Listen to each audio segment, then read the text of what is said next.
રાજકુંવરની ધોબી સાથે મિત્રતા ભાગ 1।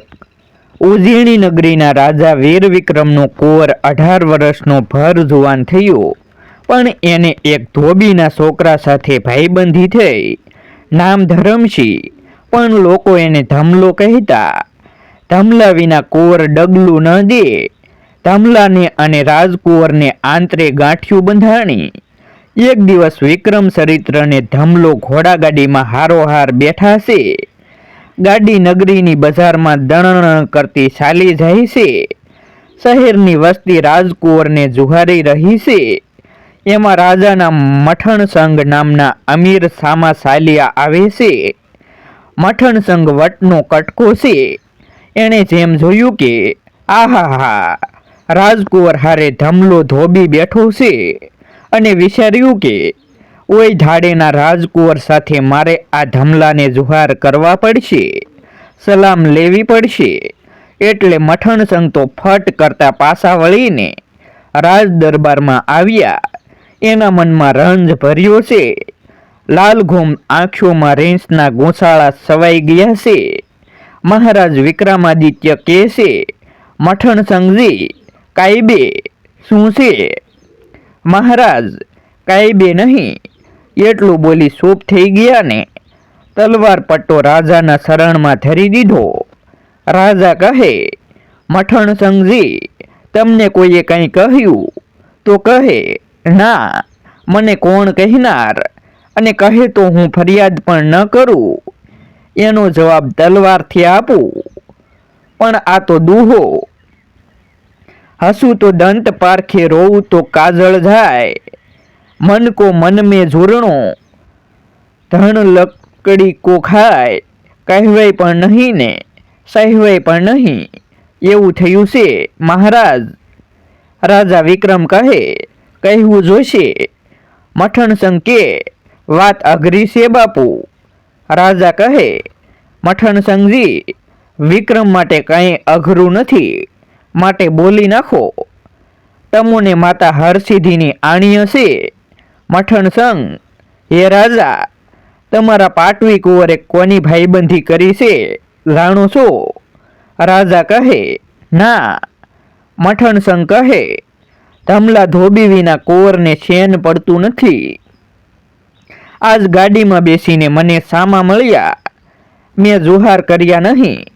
કુંવરે મારા ઉપર કરડી નજર કરી, એ પણ મેં જોયું, ને મેં વિચાર્યું કે રાજની નોકરી જેદી તેદી મારે તજવી પડશે, માટે આજે જ પટ્ટો છોડી દઉં। ધમલો ને કુંવર વિખૂટા પડશે તો જ મઠણસંગના કમરે પટ્ટો રહેશે। રાજા વિક્રમે કુંવરને બોલાવવા માણસ મોકલ્યું। કુંવર હિંડોળે હિંચકે છે ને સાકરે કહ્યું, કુંવરજી, પિતાજી આપને બોલાવે છે। કુંવર કહે, શું કામ છે? સાકર કહે, ત્યાં આવો ત્યારે ખબર પડશે, માટે એકદમ આવો, બાપુજીની આજ્ઞા છે। કુંવર કહે, ધરમસિંહ આવે એટલે તુરત આવું। સાકર મનમાં કહે, એ જ ધોળ ગવાય છે। સાકરે વાત રાજાજીને કહી। ત્યાં કુંવરને ધમલું ધોબી સાથે ચાલ્યા આવે છે। એને જોતા વેંત રાજાને સરદાર મઠણસંગની વાત ગળે ઉતરી ગઈ કે કુંવરનો સંગ નબળો છે। જો કુંવર ન સમજે તો ભલે, એનો ત્યાગ કરવો પડે, પણ 92 લાખ માળવાની ગાદીને ખોટિયા ન બેસારાય। પૂત કપૂત કુલંછન, નારી લડાડ પરોસી લજવાણ સારી બંધુ। કબુધી પુરોહિત તપટ સાકર સોર, અતીત ધુતારી સાહેબ સુમ। સટાક તુરંગ કિસાન કઠોર દીવાન, ઠઠારો બબ કહે સુન શાહ અકબર। કુંવર જેવો કચેરીમાં આવ્યો ત્યાં રાજાના રૂવાડા ઊભા થઈ ગયા ને કહ્યું, હે કુંવર, આ કોણ છે?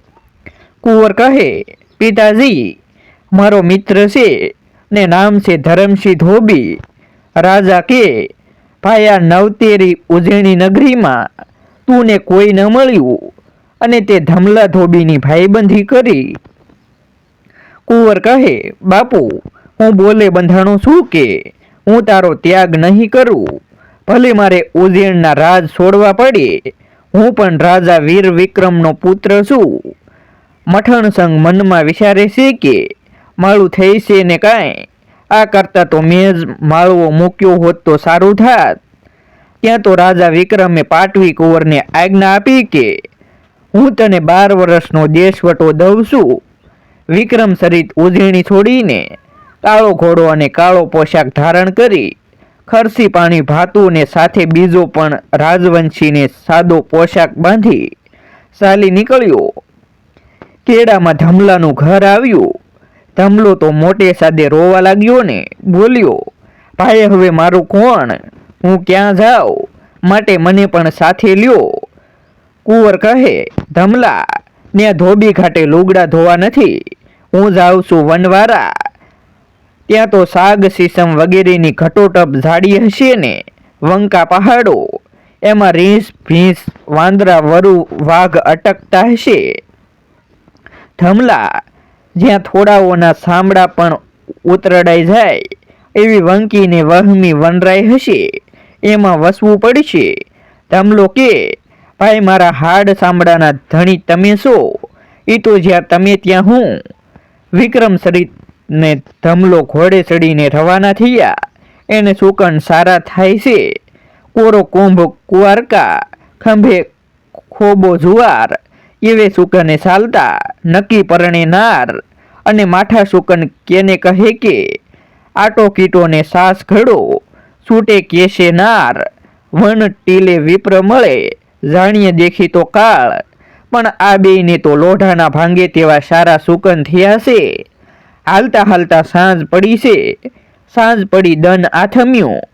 સકવી બેઠી રોય, સાલો સકવા ઝાળી, જ્યાં રાત પડેતી ન હોય. માળવાની હદ પૂરી થઈ છે. ધમલો થાકી ગયો છે. ત્યાં એક ઢંઢેર પીપળો આવ્યો. નજીકમાં સુંદર તળાવળી હિલોળા લે છે. કાંઠે નાનકડા ઓટા ઉપર શંકરને પોઠિયો બેજ છે. નિર્જન સ્થાન પણ જળ સ્થળ સુંદર જોઈ બે ઘોડેથી નીચે ઉતર્યા ને ઘોડાઓને પાણી પાયું.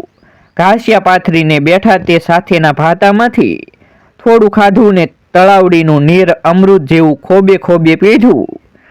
શિયાળાની કડકડતી ટાટ, એમાં પવનના સુસવાટા. પણ તે દીની રાત તો બંનેએ જેમ તેમ કરી વિતાવી. સવારે વિક્રમ ચરિત્ર કહે, ધમલા, તું આ ઘોડાઓનું ધ્યાન રાખીએ તો હું જંગલમાંથી આપણે માટે ઝૂંપડી બનાવવા લાકડા અને ઘાસ વગેરે લઈ આવું. ધમલો કે, ભાઈ હું એકલો કેમ રહું, બીવું બહુ.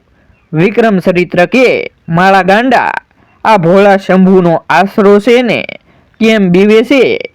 ધમલો કે, ના ભાઈ, મને કોક મારી નાખે ને ઘોડા લઈ જાય. વિક્રમ ચરિત્ર કે, તો ધમલા, તું ઘાસ પાંદડા લાકડા વગેરે લઈ આવ્ય. ધમલો કે, ના બાપ, મને સાવજ ખાઈ જાય. વિક્રમ ચરિત્ર મનમાં વિચારે છે કે હવે આનું કરવું શું, આની સાથે 12 વર્ષ કેમ વિતાવવા. ઠીક નકળંગનાથ કરે ઈ ખરું. બીજી રાતને પછી સવાર થયું, પણ ધમલાને તો ધારણ વળી ગયું છે. સાતક સકવા ચતુર નર, પ્રતિદિન ફરત ઉદાસ. ખર ઘુવડને મૂર્ખ નર, સુખે સુવે નિજવાસ. સૂરજનારાયણ ઉદય થતા કુંવર જાગ્યા, દાંતણ પાણી કર્યા. અરૂટ સોડ તબ બોલ્યો, આયો રે નકો અંત. રાધા કૃષ્ણ કો બતાવે શાર નારી કો કંથ. વિક્રમ ચરિત્ર કાળો પોશાક ને રાજવંશી પોશાક ત્યાં જ રાખી સાદો પોશાક ધારણ કરી ફક્ત એક તલવાર ધારણ કરી ઉપડ્યા. નજીકમાંથી ઝોપડી બનાવાય એવા કાયસ્ટો ન મળતા દૂર દૂર નીકળી ગયા. પણ બાપલા, જ્યાં સઘન વનરાય ત્યાં કોઈ ભૂલો પરતે લાકડા તો મળ્યા, પણ પાછા ફરતા જંગલમાં ઘણી ઘણી કેડીઓ હોવાથી ભૂલા પડી ગયા. સૂરજ મહારાજ માથે આવ્યા. કુંવરને થયું કે કેવી થઈ, હવે ધમલો જાગશે તો એનું શું થશે. કુંવરે તો ભોળા શંભુને આરદા કરીને મૂળ રસ્તો મળ્યો. ત્યાં તો ધમલો જાગીને પોકે પોકે રોઈ રહ્યો છે ને બોલે છે એ ભાઈ મને મેલીને ક્યાં ગયા? કુંવર એકદમ આવીને બોલ્યા, ભાઈ ધરમસિંહ, બીસ નહીં, લાકડા લેવા ગયો તો આવી ગયો છું. ધમલાને કુંવરે સાનો રાખ્યો ને બે મળીને ઝૂંપડું બાંધ્યું ને સાથેનું ભાતું જમ્યા ને વળી રાત પડતા સૂતા છે. ધમલાને તો ઊંઘ સાથ દે છે, સૂઈ ગયો છે. કુંવર કાગા નીંદરમાં છે. એમાં એક યોગીરાજ આવ્યા ને શિવજીની પૂજા કરવા લાગ્યા. વિક્રમ ચરિત્ર બેઠા થઈ ગયા છે ને યોગી શિવ પૂજન કરી ચાલતા થાય છે. ત્યાં વિક્રમ ચરિત્રે ઊભા થઈ યોગીરાજને દંડવત પ્રણામ કર્યા. યોગીએ આશીર્વાદ આપી કહ્યું, ભાઈ तुम्हारे तकदीर में राज लाभ और धन लाभ दोनों है. कुंवर कहे, ये महात्मा जी आपे केम जानिયું? योगीराज के, भाई रात्रि में सभी मालूम हो जाएगा. એટલું કહી સાધુ ચાલ્યા ગયા. પુરાતન સમયમાં કહેવાય છે કે તપોબળથી રાજ મળતા પછી બાહુબળથી ને અટાણના ટાણાની માલિકોર બુદ્ધિબળને કાવા દાળા વાળા રાજ કરે છે. ભાંગતી રાત છે. કુંવર જાગતો બેઠો છે. એમાં પીપળની ડાળે એક કાગડી બોલી, કરા કરા. સાંભળતા તળાવમાંથી એક દેડકી નીકળીને કાગડીને કહે છે, રાંડ કાગડી, તારો સ્વભાવ ન ગયો. આપણે આંગણે કોઈ દેશી પરદેશી મહેમાન ઉતર્યા છે, એને નિરાતે ઊંઘવા દે. કાગડી કે, તારી જાતની દેડકડી, બેસ બેસ, હું તો બોલવાની, તું કોણ ના પાડવા વાળી? ત્યારે દેડકી કહે, લુચ્છી કાગડી, અટાણે જોગ એવો છે કે તને કોઈ તીરથી વીંધીને તારા લોહીનો કપાળે સાંદલો કરે, એને કંકાવતીના રાજ મળે. અને મારા પેટમાં 2 રતન છે, એ લઈ લે તો એને અપરંપાર સંપત્તિ પ્રાપ્ત થાય. વિક્રમ ચરિત્ર તો આ વાત સાંભળીને તુરત કામઠામાં તીર ચડાવ્યું ને તે કડર કરતા કાગડીને વીંધી નાખી. લોહી લોહાણ થઈ કાગડી હેઠી પડી. એના લોહીમાં પોતાના હાથનો જમણો અંગૂઠો બોળી પોતાને કપાળે તિલક કરવા જાય ત્યાં યાદ આવ્યું કે હું તો પિતાજી પછી 92 લાખ માળવાનો ધણી સૌ. કનકાવતીના રાજ ધમલાને મળે તો સારું. એમ જાણી સૂતેલા ધમલાને કાગડીના લોહીનો વિક્રમે સાંદલો કર્યો. ધમલાને તો ખબરેય નથી. પછી દેડકી બોલી, એ ભાગ્યશાળી પુરુષ, હવે મને મારીને 2 રતન લઈ લે. કુંવર કહે, ના રે ના, તારા જેવી સાસા બોલીને હું કેમ મારું? ન ગુણો કહેવાઓ. એટલે દેડકીએ તો પોતાના પેટમાં રાખેલા 2 રતન મોઢા બહાર કાઢી કુંવર પાસે ફટ દઈને ધરી દીધા ને કૂદતી કૂદતી તળાવડીમાં ચાલી ગઈ. એમ કરતા સવાર થયું. સુવર કુંવરને કૂતર્યું પ્રભાતે પોઢે. ધમલો તો હજી સૂતો છે ને. વિક્રમ ચરિત્ર ધમલો જાગીને મોજાય નહીં એટલે સાદો પોશાક પહેરી હાથમાં તલવાર લઈ ખોરાકની ગોતણે નીકળ્યો. કારણ હવે ભાતું થઈ રહ્યું હતું. દેડકીના દીધેલ 2 રતન એણે પોતાની ભેટમાં સંતાડી દીધા છે. હાલતા હાલતા વળી ભૂલો પડ્યો. એને દિશાભ્રમ થઈ ગયો. ક્યાંયનું ક્યાંય નીકળી ગયો ને અહીં ધમલાની નીંદર પૂરી થઈ. જાગતા કુંવરને ન જોયા ને માંડ્યું રોવા. એ ભાઈ આમ શું કામ કરો છો? મને કેમ એકલો મેલીને વયા જાવ છો? કાલે પણ માંડ આવ્યા હતા. એમ કરતા કરતા બપોરને પછી રોંઢો થયો. વિક્રમ ચરિત્રના આવવાની આશા મેલી દીધી. એના વસ્ત્રો પહેરી લીધા જે રાજ પોશાકના હતા. પોતાના ઘોડાને ત્યાં જ રાખ્યો ને કુંવરના પંચકલ્યાણ કેકાણ ઉપર ધમલો સવાર થયો. પણ ઘોડો કેવો કે વરિયાળી તાંસળી સારિયા એના ડાબા ટપલે ટીપેલા હોય એવા તરિંગના પાટિયા ગુડા સુધી કેસવાળી જડાફળ લીએ છે. એની મણકેલટ નાખોરાના ફોરણા સુધી લટકતી આવે છે અને ધરતીને કરવત જેમ કાપતું આવે છે. હાલતા હાલતા એક શહેર દેખાણું. પણ કેવું નગર છે કે અંબબાસના રંગવાળા મકાનો ઉપર બાલીસી કાચના નળિયા જગારા મારે છે. દેવ મંદિરો ઉપર હેમના એંડા ઝળહળી રહ્યા છે ને ધજાઓ ફરકી રહી છે. ઘોડો ધમલાને નગરીને મારે લઈ આવ્યો. આ નગરી જ કંકાવતી છે. દ્વારપાળ ધમલાને ટપારે છે. એલા ભાઈ, કોણ છો? ક્યાંથી આવો છો? ઊભા રહો, એમ આગળ નહીં નીકળાય. ધમલો તિલકના પ્રભાવને પૂરવના તપે કરીને બોલ્યો કે ગંધાર દેશનો રાજપૂત છું. દેશ રટણે નીકળ્યો છું. પૂર્વની સારી કમાઈ હશે ત્યારે જ વિક્રમાદિત્યના કુંવર સાથે મિત્રતા થઈ હશે. પહેરેગીર કે ભલે બરોબર અવસરે આવ્યા લાગો છો. અમારા રાજા કનકસેન સાવડાના કુંવરીજીનો સ્વયંવર છે. પધારો મંડપમાં. ખબર દેતા રાજના માણસો ધમલાની સામા આવ્યા ને ખમા ખમા કરતા ઘોડેથી એને ઉતાર્યો. ઘોડો ઘોડાહારમાં બંધાણો ને ધમલાને લાવી રાજા મહારાજાઓની સાથે સ્વયંવર મંડપમાં બેસાડ્યો. ક્યારેક ઉત્તમ વેશ પણ પૂજાય છે. હા, આંગણામાં મહારાજ કનકસેન સાવડાની કુંવરી હાથમાં વરમાળા ગ્રહી ઊભા છે. ત્યાં રાજાની આજ્ઞા થઈ કે દીવાનજી, લાવો હાથણી. સોનાની આંબળીએ શણગારેલ હાથણીને અંબાડીના એક એક સુવર્ણ સ્તંભે સમરધારી દાસીઓ ઉભેલી છે. હાથણીની અંબાડીએ રૂપાની નિસરણી મુકાઈ ગઈને રાજાએ પોતાની પુત્રીને હાથણીએ બેસવા આજ્ઞા આપી. આજ્ઞા શિરે ચડાવી કુંવરે હાથણી ઉપર બિરાજ્યા અને હાથણીને માવતે પટાંગણમાં રાજાઓની વચમાં ધીરે ધીરે હાંકી. દેશ દેશના રાજાઓ રાજકુંવરીને નિરખી રહ્યા છે. એનો દેહ શુદ્ધ કાંચનની મૂર્તિ સમાન છે. પીરોજી રંગનું અંબર ઓઢ્યું છે. હાથે રત્ન જડિત કંકણ શોભે છે. શુક્રના તારોડિયા જેમ કપાળે હીરાનો સાંદલો તેજ કરે છે. શેઠો સિંદૂરે પૂર્યો છે. કાજળથી આંખો અલંકૃત છે. નેત્રો મૃગોલોને લજાવે તેવા છે.